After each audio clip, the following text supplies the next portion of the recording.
جب کوئی شخص فوت ہونے لگے تو اس کے پاس جو لوگ موجود ہیں ان کو کلمے کی تلقین کرنے کا حکم ہے، اور ان کو یہ بھی حکم ہے کہ وہ اس کی اچھی چیزیں اس کو بتائیں۔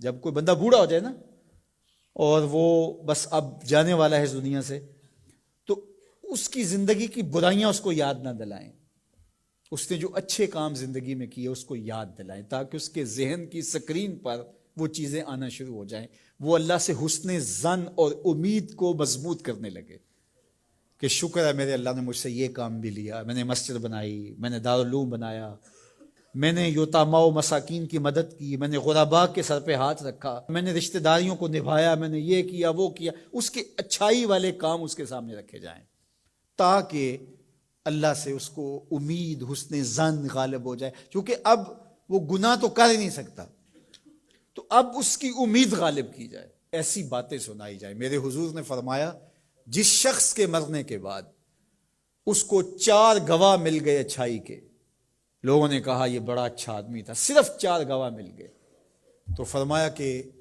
اللہ اس کو غفران و رحمت کے پردوں میں ڈھانپ لیتا ہے، اس کی بخشش و مغفرت ہو جاتی ہے، اس کو جنت عطا کر دی جاتی۔ حضرت عمر تھے، عرض کی یا رسول اللہ صلی اللہ علیہ وسلم، میرے ماں باپ آپ پہ قربان ہو، اگر کسی کے پاس 4 گواہ نہ ہوں، 3 گواہ ہوں، تو میرے حضور نے فرمایا وہ بھی جنتی۔ حضرت عمر بولے حضور اگر کسی کے پاس 3 بھی نہ ہوئے، 2 ہوئے، میرے حضور نے فرمایا وہ بھی بخشا گیا۔ حضرت عمر کہتے ہیں ایک کے بارے میں نے پوچھا نہیں، حضور نے بتایا نہیں، اگر پوچھ لیتے تو شاید حضور بتا دیتے کہ ایک والے کا بھی کام بن گیا۔ تو یار جس کو صرف 2 گواہ مل گئے مرنے کے بعد، لوگوں نے کہا بندہ بڑا نیک تھا، نمازی تھا، ظلم نہیں کرتا تھا، زیادتی نہیں کرتا تھا، صرف 2 گواہ مل گئے، اس کی بخشش۔ لیکن وہاں کچہریوں والے گواہ نہیں چلیں گے، گواہ سچے ہوں گے، اللہ کے ہاں جھوٹے گواہ، وہ چاہے 2 ہی مل گئے، 50 سال 60 سال 70 سال کی زندگی میں 2 گواہ اچھے مل گئے اس کی اچھائی کے، وہ جنتی ہے۔ اللہ اکبر۔ اور کئی ایسے لوگ ہوتے ہیں جن بیچاروں کو گواہ ہی نہیں ملتا، جو کسی وجہ سے گواہی دے بھی رہے ہوتے ہیں، وہ بھی کہتے ہیں چلو ساڑھے نال تے چنگا ہی سی۔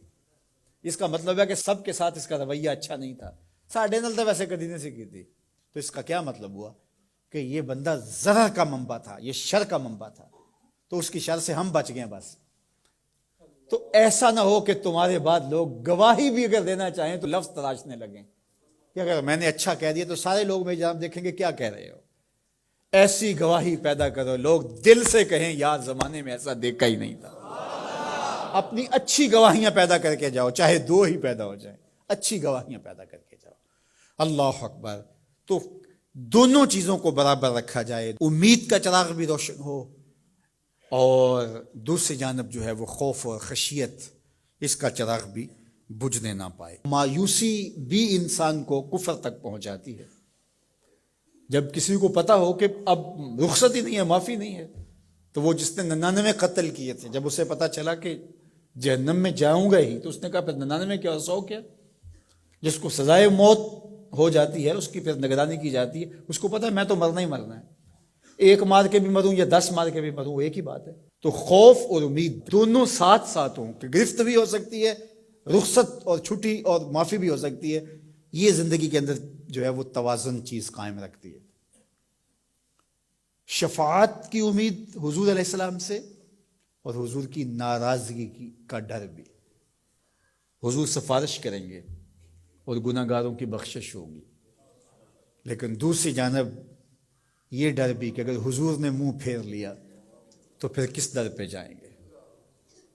حضور نے ارشاد فرمایا جس نے میری سنت سے منہ موڑا میں اس کی شفاعت نہیں کروں گا، تو پھر کوئی سہارا کوئی آسرا رہے گا باقی؟ تو امید کا چراغ بھی روشن رہے، خوف بھی رہے، شفاعت کی امید بھی رہے، لیکن حضور کی ناراضگی کا ڈر بھی رہے۔ تو زندگی بھر جوانی میں